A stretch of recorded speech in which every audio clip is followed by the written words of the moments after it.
Palakpakan mo natin sa ating Rose, Congresswoman Rose Lim.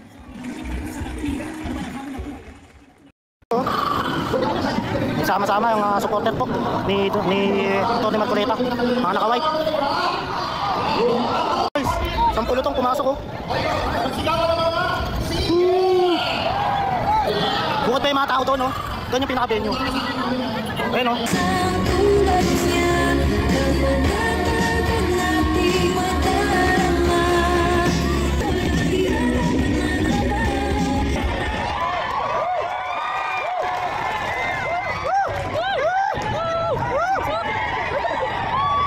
Ayos pa po ba yung lahat?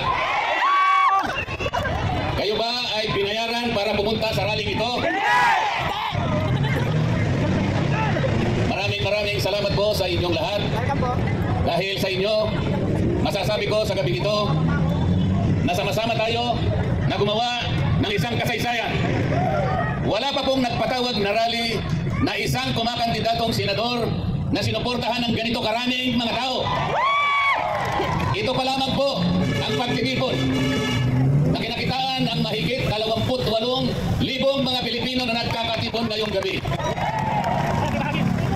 Pero sinasabi po nila, wala daw po ako sa survey. Naniniwala po ba kayo yan? Mga kababayan, bukod sa pagtitipon natin ngayong gabi, marami na po akong pinuntahan na mga lugar sa ating bansa. Kahit sa Mindanao, sa Davao, sa Agusan, sa Caraga Region, sa Visayas, sa Cebu, sa Iloilo, Negros, dito naman sa Luzon, Batangas, Laguna, Quezon, Rizal, Cavite. Napakainit po ng pagtanggap ng ating mga kababayan. Sa gabi nito, marami rin pong galing sa iba't ibang lugar. Hindi ko po alam kung paano ko kayo pasasalamatan. Ang tanging nalalaman ko lamang po, kayo'y nakikiayon upang gumawa tayo ng isang bagay para sa ating bansa. Napakahirap po ng kalagayan ng ating bansa ngayon. Ang presyo po ng pangunahing bilihin, halos hindi na po kayang abutin ng marami nating kababayan. Lalong-lalo na yung magkakabaha-bahagi tayong lahat. Ano po ang ginawa nila sa akin kapag sinasabi kong mali ang paraan? Hindi tama ang ginawa ninyong patakaran. Pinagtutulong-tulungan po nila ako. Ayaw naman po nilang makipagdebate ng totohanan sapagkat hindi naman nila kayang ilabas kung ano yung tama. Ganun po ang palagi nilang ginagawa. Masama po bang ipakilala ko sa kanila kung ano yung katwiran? Masama ba naturuan ko sila sapagkat meron naman akong konting nalalaman tungkol sa batas? Yun nga mga chairman ng Quadcom, wala nga pong abogado ron kahit isa. Kung tinuturo ko sa kanila yung dapat gawin, sapagkat ito ang tama, ganito ang dapat nating gawin sapagkat nakikita tayo ng taong bayan. Kayo pong lahat na nandirito ngayon, nakikita nyo yung pamamaraan kung paano ginagawa nila. Tatawagin nila yung mga tao, pagtatatanungin nila ron, ang kanilang layunin ay gumawa ng batas. Nagpapatulong na gumawa ng batas. Ngunit, kapag nandun na yung mga taong tinatanong, tatakutin nila. At kapag hindi sila sumagot sang ayon sa gusto nilang marinig, ikukulong po nila yung mga tao. Ganito na po ang kalagayan ng House of Representatives. Alam po kung nasaan, nandyan po lang katabi natin. Kapag ako po ay nagsasabi sa kanila, puro panggugulo ang ginagawa nila. Pati po, nakita po ninyo yung hopya na kinakain ko. Kung anong ginawa nila. Pati yung hopya na kinakain ko, inagaw nila sa akin. Nang dahil lamang sa pagtatanggol sa karapatan ng katwiran, pagtatanggol sa katotohanan.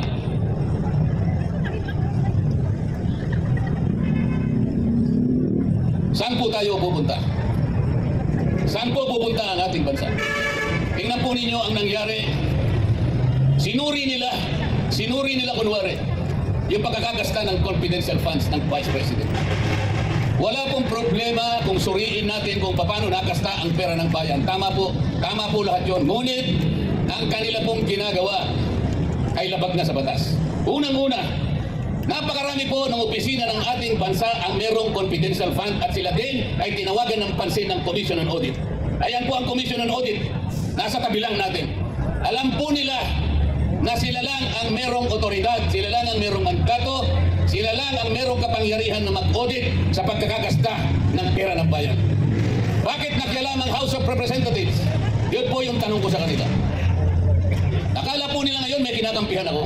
Alam po ninyo kung anong ginawa nila sa akin? Lahat ng komite po na ako'y miyembro, pinagtatanggal po nila ako. Para bang ang gusto nilang gawin ay hindi na ako kasali sa House of Representatives. Alam po ba ninyo? Ngayon lamang nangyari sa kasaysayan ng House of Representatives, pati po yung aking allowance, hindi na po nila binibigay. Ganyan na po sila ngayon. Kaya ang tanong ko po sa inyo, saan pupunta ang ating bansa? Napakataas po ng presyo ng kuryente sa ating bansa. Ano po yung palagi kong sinasabi sa kanila?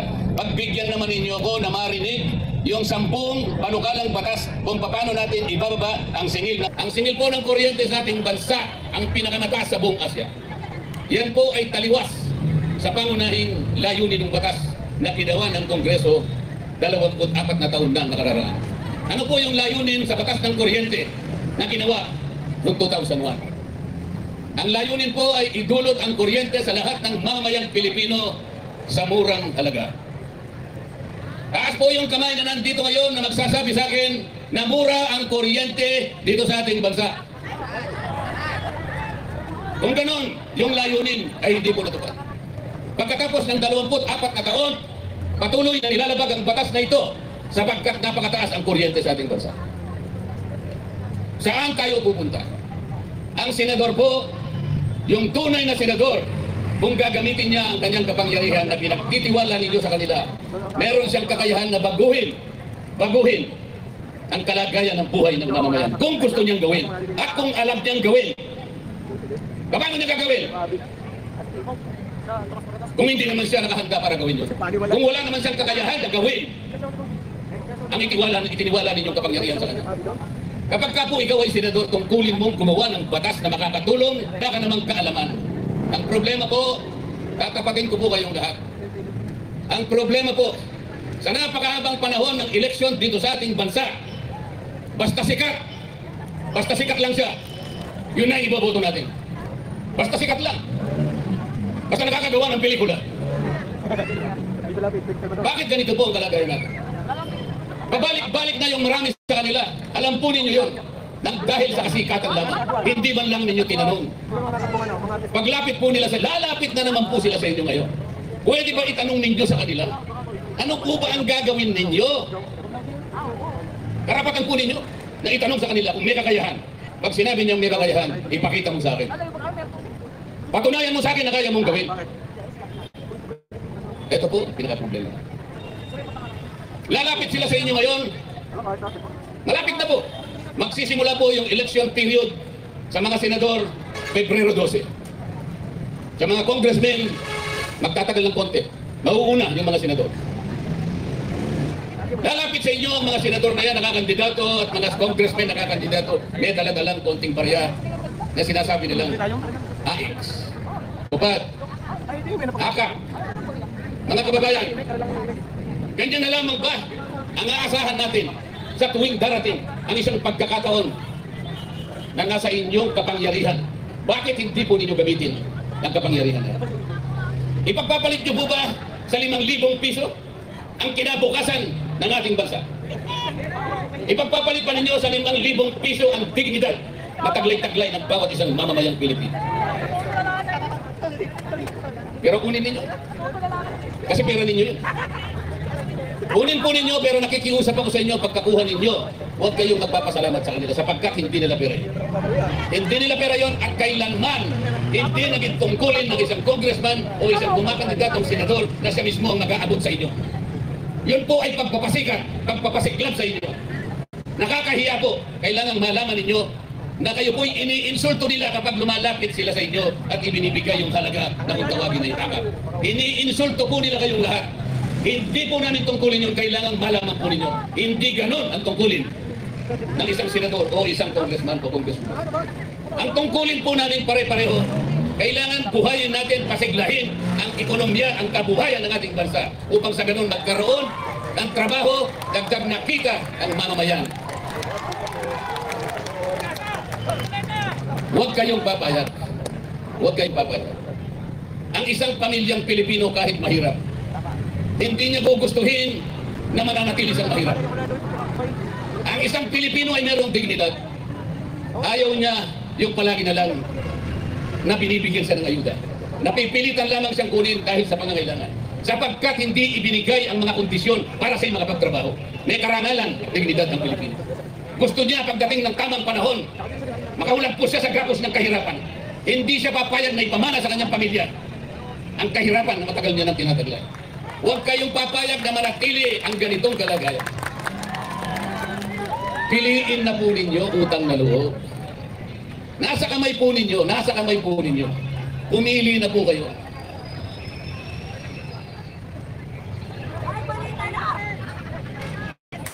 Kasi po pag hindi kayo pumili, wala po kayong karapatan na umasa na may pagpabagong mangyayari pa sa ating bansa. Tulungan ninyo kung gumawa ng isang kasaysayan. Iguhit natin ang isang kasaysayan. Pangangako sa gabing ito, kung kinakailangan ay panumpain natin. Simula sa araw na ito, gumawa tayo ng magandang bagay hindi lang para sa sarili natin. Kung hindi sa ating bansa, sa ating mga anak, at sa anak ng ating mga anak. Huwag na kayong pumayag na yan na naman. Sila na naman. Ilang beses na ba silang nakabalik? Bakit ganito pa rin ang kalagayan natin? Napakarami pong magagandang batas na ginawa natin. Wala pong nagbabantay. Wala nagbabantay.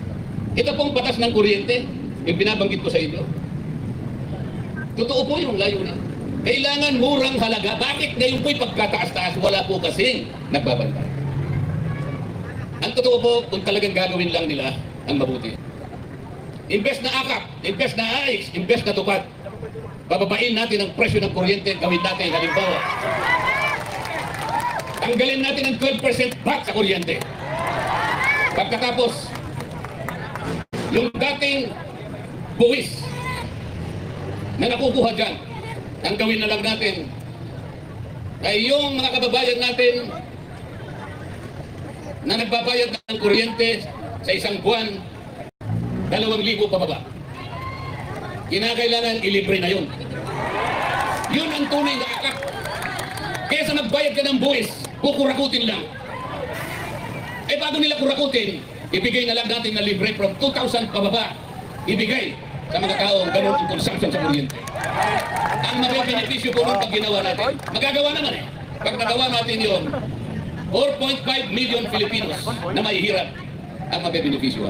Katumbas ng 28 million Filipinos. Hindi yung pupunta sa inyo akap. Ano ba yung akap? Ayuda sa mga kapus ang kita. Paano po ninyo nalaman na sila lang ang kapus sa kita? Pumunta sa komunidad, pumili lang ng mangilan-ngilan at binigyan ng akap. Lahat naman tayo kapus sa kita. Kahit ako. Bakit? Sa kagustuhan ko lang lahat ng tao sana na naghihirap, bibigyan ko lahat, ngunit hindi ko kaya. Sa makatid, kahit ako kapos sa kita. Pupunta sa isang komunidad, pipili lang ng iba, ng konti. Paano yung iba na hindi nabigyan? Tama bang patakaran ito? Pagkatapos pupunta sila sa inyo, ipakikilala na din sa inyo na tinulungan kayo. Na para bang gusto nilang ipakilala sa inyo na galing sa bulsa nila yung perang ibinigay sa inyo. Huwag kayong palilin lang sa kanila. Ni huwag ninyong titingnan. Mga salbahe yan ngayon. Bakit ko sinasabing salbahe? Ini-insulto nila kayo. Huwag kayong pai-insulto sa kanila. Ako ayoko mag-insulto kahit kailan. Kaya nilalabanan ko sila. Kaya tingnan yung ginawa nila sa akin. Mahigit na 300 na congressmen. Ako na lang ang nagsasalita kung ano yung bali sa amin. Lahat sila ay pare-parehong may projects. Ayun, pumirma silang lahat sa impeachment. Akala ba ninyo ay walang premyo yun? Napakalaki ng premyo nun. Politika ng pera-pera na ang nangyayari sa atin. Maawa kayo sa ating bansa. Maawa po kayo sa ating bansa. Iguhit natin ang isang kasaysayan sa gabi nito.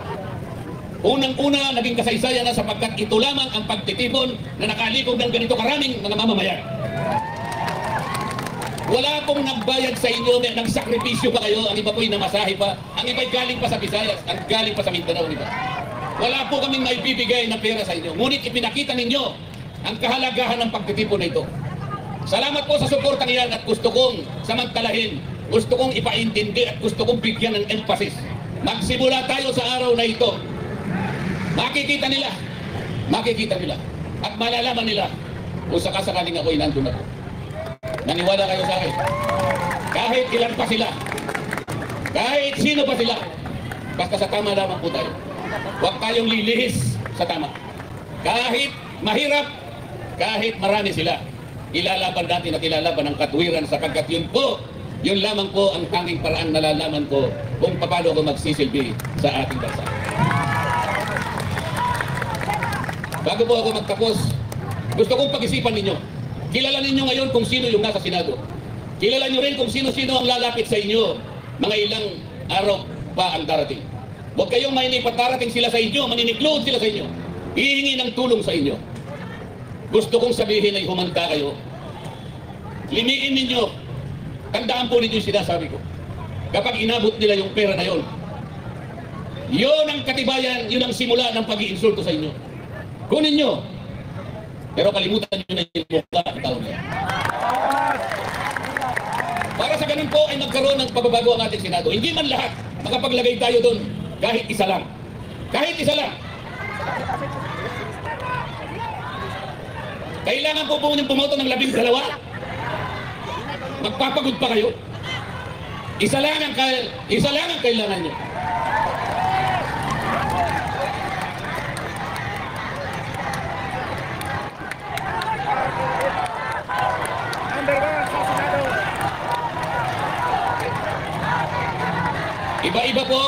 Iba-iba po ang katawan ng ating Senado ngayon.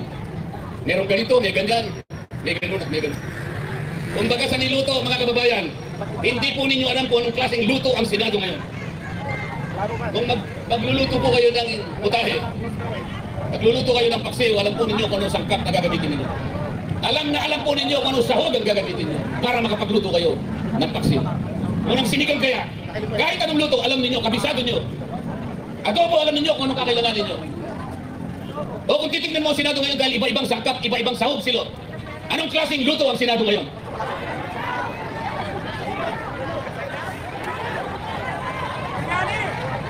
Hindi nyo malaman kung anong klaseng luto. Kapag ang niluto ninyo ay hindi nyo maintindihan, napakahirap pong kainin. Samantalang silang magsisilbi sana sa inyo. Ibig ba ninyo sabihin, ilalatag sa inyong mesa ang isang pagkain na hindi nyo alam kung paano niluto ito? Iba-ibang sahog, iba-ibang sangkap. Paano mo kakainin ito? Ano po ang kaugnayan ng lahat ng ito sa aking sinasabi ngayon? Bakit gusto kong pumunta sa Senado kahit sa ngayon ay hindi natin malaman kung anong klaseng luto ito? Bakit? Para sa ganon, kahit ano pang luto ngayon ito, pagdating ko doon ay magkakaroon ng isang magic sarap. Magkaroon man lang ng lasa itong luto na hindi natin malaman kung ano ang pangalan. At baka doon ay magsimula. Sapagat nagkaroon kahit anong lasa, may lasa. At mula sa lasa na yan, mga kababayan, magsisimula ang pag-asa. Mga kababayan, huwag nating kalimutan ang gabing ito. Kagaya ng sinabi ko sa inyo kanina, gagawa tayo ng isang kasaysayan. Kung kinakailangan, gumawa tayo ng kontrata ngayong gabi.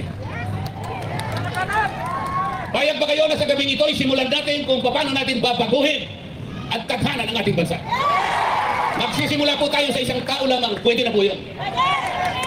Basta kailangan lang magkaroon ng magic sarap. Tama po. Bago po ako magtapos, gusto kong tawagin yun pong mga nominado ng aking party list na iiwanan ko sa House of Representatives. Kasi po kung ako'y gagalin nyo na sa Senado, iiwanan ko po yung party list sa GIP na sa maraming panahon ay nakatulong din po ng pagbibigay ng kahit konting tulong sa ating mga kababayang ni-represent namin, lalong-lalo na po yung kababayan nating mahihirap. Ang sa GIP party list po ay matagal na po na nagsilbi sa Kongreso. Gusto ko lamang pong tawagin yung 3 nominees po para makilala din ninyo at sana'y sila po ay huwag nyo rin yung pabayaan. Kahit ako'y aalis na sa House of Representatives, sila sana'y panatilihin natin na makapagsilbi pa rin sa inyo. Ang first nominee ay yung aking anak, Paulo Henry Marcoleta.